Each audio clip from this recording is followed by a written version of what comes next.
बिस्मिल्लाहिर्रहमानिर्रहीम। अस्सलाम वालेकुम। आप सब देखने सुनने वाले व्यूवर्स को मेरी तरफ से नए साल की बहुत बहुत मुबारक। अल्लाह ताला से दुआ है कि अल्लाह पाक इस नए साल में आपको बहुत सी खुशियाँ नसीब करे और आपको सेहत तंदुरुस्ती वाली ज़िंदगी दे, और जो बीमार हैं उनको भी अल्लाह सेहत दे, और जो इस कारोबार के साथ मुंसलिक हैं अल्लाह ताला उनके कारोबार में बरकतें और वसअतें अता फरमाए।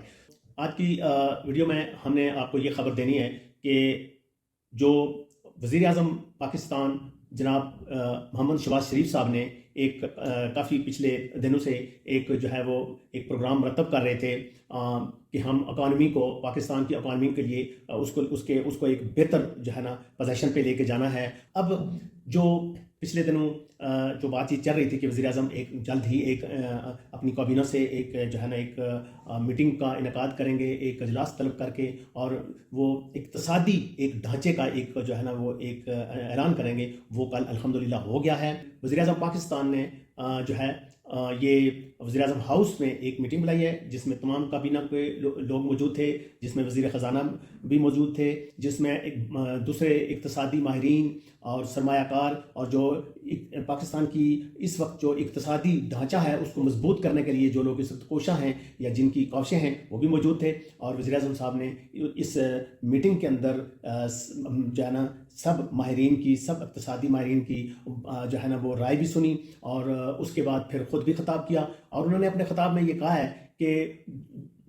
2029 तक, यानी अगले 5 साल के लिए उन्होंने एक जो है ना एक प्रोग्राम का ऐलान किया है, और उस प्रोग्राम का नाम रखा है उड़ान पाकिस्तान, यानी पाकिस्तान बुलंदियों पे जाएगा अल्हम्दुलिल्लाह। तो पाकिस्तान इस अगले 5 सालों में दुनिया की नक्शे में बुलंदियों पे जाएगा, और ख़ुसूसी तौर पर उन्होंने जिक्र किया कि इक़्तिसादी तौर पर इकॉनमी में वो पाकिस्तान जो है जाएगा। और साथ ही उन्होंने एक बड़ा ऐलान किया है कि ये IMF का अल्हम्दुलिल्लाह उन्होंने कहा है कि आखिरी प्रोग्राम होगा, इसके बाद हमें IMF के पास किसी कर्ज के लिए और किसी और जो है ना रिक्वेस्ट के लिए लेके जाने की ज़रूरत नहीं पड़ेगी। हमें इसमें जो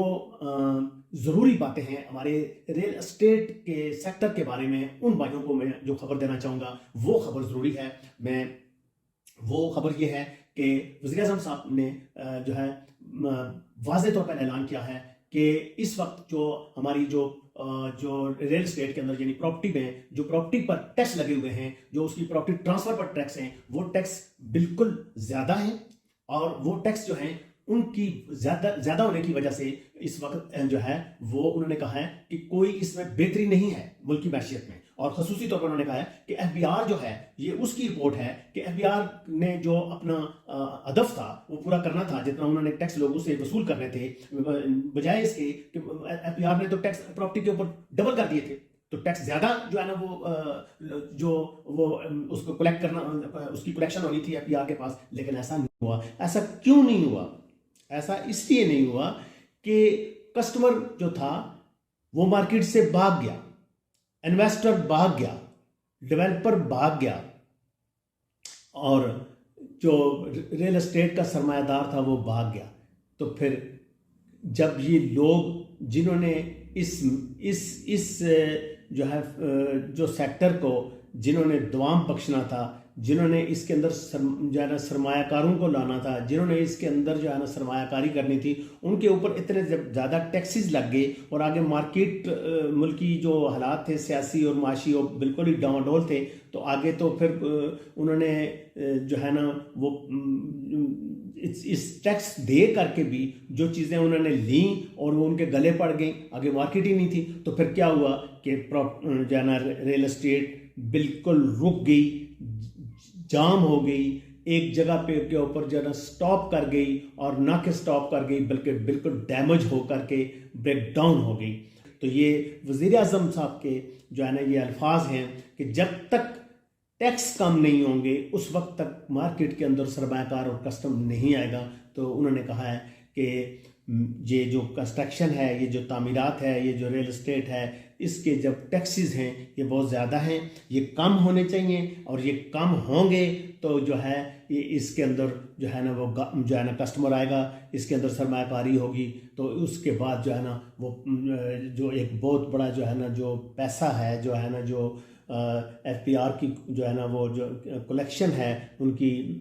इनकम जो है इस टैक्स की मद में वो बढ़ेगी। वो तब बढ़ेगी जब उसकी जो है ना कस्टमर बढ़ेगा। तो कस्टमर ही बढ़ने का सबसे पहला जो उन्होंने कहा है कि हमें टैक्स में छूट देनी होगी। तो मैंने आपको ये खबर देना चाहता हूँ कि वज़ीर आज़म ने बड़ा धंग ये कहा है, और ये जो है ना बड़े वलवले और बड़े जो है ना जोश के साथ ये कहा है कि ये टैक्सेस हमें कम करने होंगे, और इंशाअल्लाह अज़ीज़ जो है ना हम कम करेंगे। तो मेरे ख्याल में ये अभी कहीं अगले महीने में किसी वक्त भी ये मीटिंग हो जाएगी उनके साथ, जो है ना ये IMF के साथ, और उसके बाद इंशाअल्लाह अज़ीज़ बहुत जल्द आप सुनेंगे कि रियल एस्टेट के अंदर जो है ना ये प्रॉपर्टी ट्रांसफ़र और दूसरे टैक्स कम हो गए। तो जो ही ये टैक्स कम होंगे आप देखेंगे कि एकदम से हमारा जो है ना ये रियल एस्टेट का कारोबार है ये जो है ना एकदम जोबन में आ जाएगा। इसमें बहुत बड़ा बूम आने वाला है और आ जाएगा, क्योंकि इस वक्त ये कारोबार है बहुत जिसमें बहुत जल्दी जो है ना जो इस कारोबार में चूँकि इस कारोबार में कोई 100-50 हज़ार 2,000 की ट्रांजैक्शन नहीं होती, बल्कि करोड़ों लाखों की होती है। तो इंशाअल्लाह जी इसमें बहुत जल्दी हमारी इकानमी के ऊपर एक जो है ना एक बेहतर वक्त आने वाला है, और वो रियल एस्टेट और स्टॉक एक्सचेंज की तरफ से ही आना था। स्टॉक एक्सचेंज की तो आपने जो है ना उसकी एंट्री हो चुकी है, वो आजकल जोबन पे जा रहा है अल्हम्दुलिल्लाह। रियल एस्टेट का बहुत जल्द कुछ ही दिनों में आप ये खबरें सुनने में आएंगी और आप ये खबर सुनेंगे इंशाअल्लाह। बहुत जो है वो खुशी की खबरें, और बहुत ही इस मुल्क के लिए, इस जो है ना इस फील्ड के लिए और इस प्रोफेशन जॉब जो हमारा ये रियल एस्टेट कंस्ट्रक्शन, इसमें इंशाल्लाह बहुत सी खुशखबरियाँ आएंगी। अल्लाह ताला हमें इन खुशखबरियों को देखने की तौफीक दे, और इस मुल्क को जो है ना इकानमी के तौर पर हमें जो है ना किसी का मोहताज ना करे, इस मुल्क को जो है ना तरक्की की जो है ना वो मंजिल पे पहुँचाए। और मैं अगर आपसे दरख्वास्त करूँगा कि अगर आपने अभी तक मेरी वीडियो जो है ना वो अभी तक मेरा चैनल जो है वो सब्सक्राइब नहीं किया तो ज़रूर कर लीजिएगा। इस मेरी वीडियो को शेयर करें ताकि ये मेरी वीडियो जो है आगे सब तक पहुंच जाए, और